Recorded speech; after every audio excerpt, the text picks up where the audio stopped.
پیاده شی. به هم گفتن همینجا پیاده‌تون کنم. نه لطفاً اینجا نه. شما همونجا برسونیدم، همون آپارتمانی که خونم بود. باشه میبرمتون، ولی خبر دارید که اونا از اونجا رفتن؟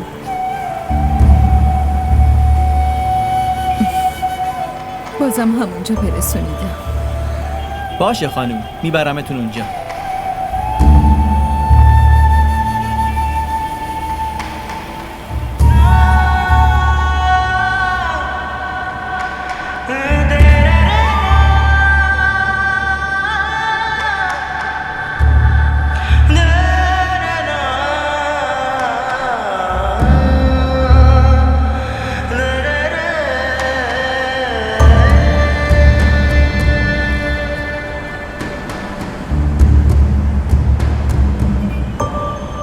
من خیلی رو اون آدم دقیق شدم مهتاب خانم.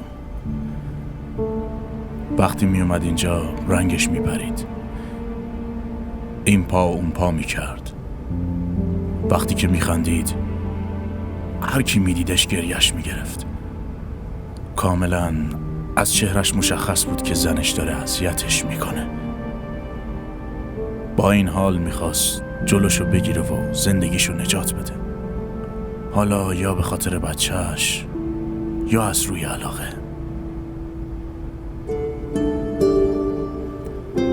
کتکش میزد؟ نه وقتی میدیدینش اصلاً بهش نمیخورد که حتی بخواد صداشو بالا ببره. نه اگه کسی اینو بگه هم من قبول نمیکنم. مرد به این مهربونی هم هست؟ حتما کتکش میزده. دختری که انقدر دوستش داشته باشن از همه کمبودا میگذره. تو اشتباه میکنی دیوان. کوچیکش میکرده. بعضی وقتا هم اینطوری میشه که دختر میخواد بقیه بهش ارزش بدن. اون باهاش چطوری بود؟ خیلی خوب بود. پس همه چی که خوب بوده دیوان. دیگه برای چی به هم زنگ میزدی؟ راستش دلم میگفت اینا همش موقتیه. اون برای این اومده بود چون بیشتر از درآمد شوهرش میخواست. اینم برای این آورده بودش چون پول زیادی داشت که براش خرج کنه. بیچاره. اون بیچاره نیست مهتاب خانم. زنی که خونه خودشو ول میکنه و میاد خونه یکی دیگه زندگی میکنه اصلاً بیچاره نیست. پس چرا وقتی داشتم بیرونش میکردم دلم سوخت؟ شما وقتی دیدینش که بدجوری زمین خورده بود برا همین دلتون سوخت.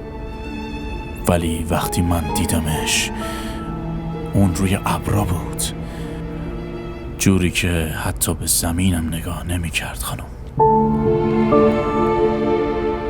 کجا رفته؟ یعنی این موقع شب کجا رو داره که بره؟ راستش اینو نمیدونم خانم، ولی حتما یه بار پیش اونی میره که دفعه اول ولش کرد و اومد اینجا. چطوری؟ از اون که طلاق گرفته اونجا چی گیرش میاد؟ یا اینکه شایدم دوباره قبولش کنه. قبولش کنه یا نکنه، ولی اون حتما یه بار میره اونجا. چرا؟ اینطوری میشه مهتاب خانم. اگه قاتل درست و حسابی به سزای کارش نرسه حتما یه بار دوباره همون جایی که خون ریخته بود برمیگرده. غذا رو بیارم خانم؟ نه، دلم گرفته. امشب بد جوری دلم گرفته.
سلام. سلام. خونه رو فروختن، کجا رفتن؟ اون روزم که بهتون گفتم من نمیدونم. خب خواهشم بپرسید، من میخوام پسرم رو ببینم. اصلا شایدم پول میخواید. همه پولم 10,000 نه خانم، من پول نمیخوام. حتی یه روپیه هم نمیخوام. شما بهش زنگ بزنید، صحبت کنید، خودش بهتون میگه.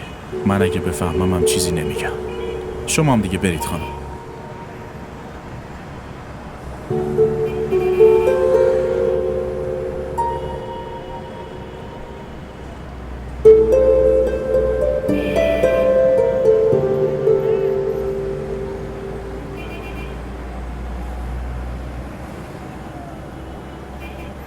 کسی تو آپارتمانمونم ازش خبر نداره خانم.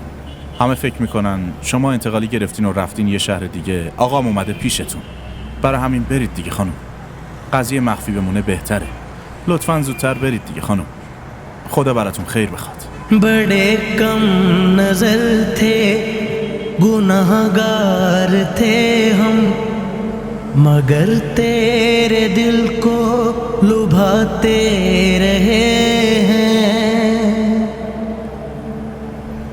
यही सोच कर तुम भुला दो खताएं.